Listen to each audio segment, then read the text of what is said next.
Hello, welcome everybody for this demo on crashing the implementation time using Turbo Data by Apurv and Aprajita. So Apurv, this thing. So what is the problem statement here is you have ever increasing data within SQL database and you need a plug and play module which is required across a large number of clients. And the process are actually error. So manual resources are required to restart and debug the process. So what we need is a nightly interface, nightly process for SQL, and the client interface is in C#.NET. So Turbo Data solution is you crash the execution times, migrate from SQL to SSIS on a nightly load. You can handle the errors separately. We use SSIS, and you can bypass the bottleneck processes and store the historical data warehouse, and data warehouse during the fiscal day. So what we are basically saying is that in terms of SQL, you have serial execution of processes mostly. And in case of SSIS, when you use the SQL Server integration tools, you have parallel execution of data flows. Then the process in SQL stops when there is a failure. But in SSIS, you have the option of running the processes even after failure, right? Then you use temporary tables. So when you use temporary tables in SQL, there is no metadata evaluation. And then in SSIS, there are multiple error handling options and you can redirect the rows in the failure. So what are the business benefits? So business benefits is that you can help your client meet the SLA, this thing. You can reduce the nightly execution times, parallel execution times. You can remove the error prone data. Error data can be kept in staging tables, or you can restart the process from the place where the error has occurred using the checkpoints and the breakpoints. So change in the Turbo Data system is, so suppose I've got this particular data warehouse. And in terms of particular warehouse, I've got all these procedures which are lined up one by one, right? So I'll be just, before I get down to these procedures one by one.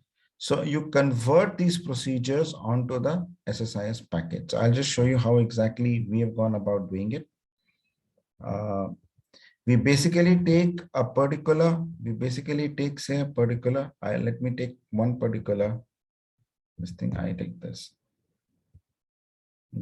procedure, which I have. So we've got a range of procedures which need to be converted onto the SSIS package, right? So when I take this particular procedure, so now this complete procedure comes as part of a package. So you can have Package Explorer and have one procedure, one package, one after another.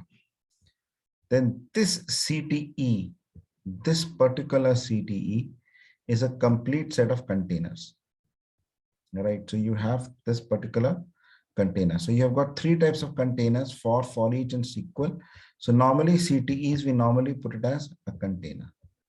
And within this CTE, you can have multiple sets of data flows. So the hierarchy is that you basically take all these CTEs and then convert it into the data flows, after converting into various packages. Then the second thing is that once we go here, within the SSIS, once we go from one stage to another, you've got basically three options: success, failure, and completion. So in SQL, it goes from one procedure to another after using only success, but here you also have the option of completion. So this is actually what we call a precedence constraint. Then improved metadata validation, actually, we always have said validate external metadata equal false. We do not, it's normally set to true.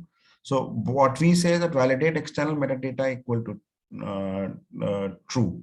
And we do not use temporary tables during the course of running the processes.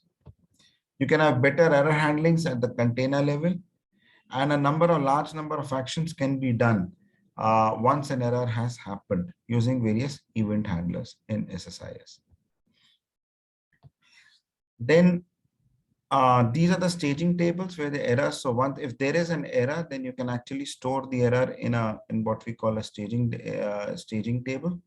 And then in case of an error, then you've got multiple options. You can redirect, ignore the failure, or or ignore the failure. Now the control flow level, the transaction options are set to be supported, required, or not supported. So supported, required, and not supported basically means I have a transaction A here and a transaction B here. Not supported basically means that the second transaction B will not start if transaction A is not yet completed.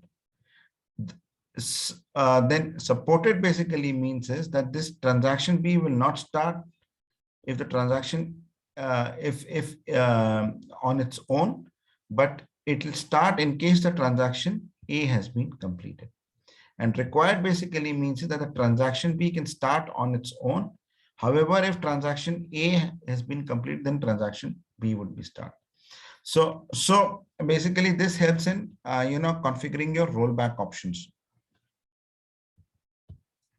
Then at the control flow level, you have got failed package on failure or failed parent on failure. So failed package on failure, that means if there is a particular error on a particular container level, then whether I fail the package or whether I fail the parent also, so that option is there. So you can decide basically how exactly to go about it.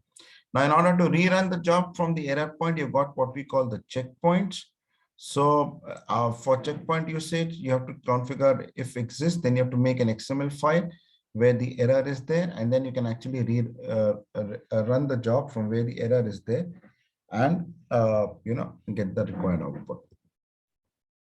So in order to optimize the job run, so many times we use a SQL transform to run. So I want to know the number of rows that have been loaded. So sorry, I'm going now in terms of the development, read repeatable, production, read committed, right? So you have a number of isolation levels which are part of the SSIS. So read uncommitted, read repeatable, serializable, and so forth. So read uncommitted is what we call the dirty read. Read committed is what happens is that I have got a particular transaction, from one transaction to another. So the second transaction will show what the first for the first transaction is, what the first transaction is saying. However, if there are any changes in the first transaction, then the second transaction might or might not reflect it. Read committed means that the transaction B will not accept any any updates. Serializable basically means inserts and updates are also blocked, right? So this is it. Then in order to optimize the job run, what we have is we basically can also set up that, okay, fine, you can pick up only the selected columns during the course of the execution of the query. So you can run it in an optimized mode. Then you can set up the log settings. That means you can set the log settings at the container level, the parent flow settings at the data flow level. So you understand how the errors are happening. Now, in case you're using a SQL transform, then, you can also keep a log of the number of rows which have been loaded through the SQL transform by using what we call the execute value variable. So this is in brief about how exactly the query execution times can be reduced. So, you use parallel execution, use checkpoints, you can redirect error rows. You can optimize query execution plan, use the isolation level, error logs for redirecting the rows, better audit reporting through error staging tables. You can roll back the transaction tables, and you can use the audit transform.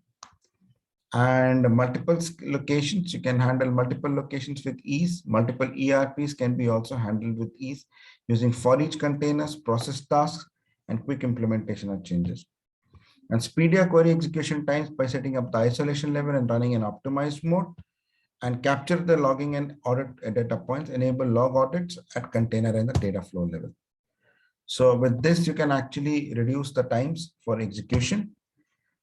Just a cheat sheet on how exactly. So temporary table code is going to be used as sequent for or for each.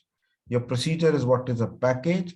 Running multiple procedures, then you can use the execute package task. So you can have inbuilt emailing, data flow, drop index, and create index. And if you need to extract the flat frames from multiple sources, then you use an execute process task.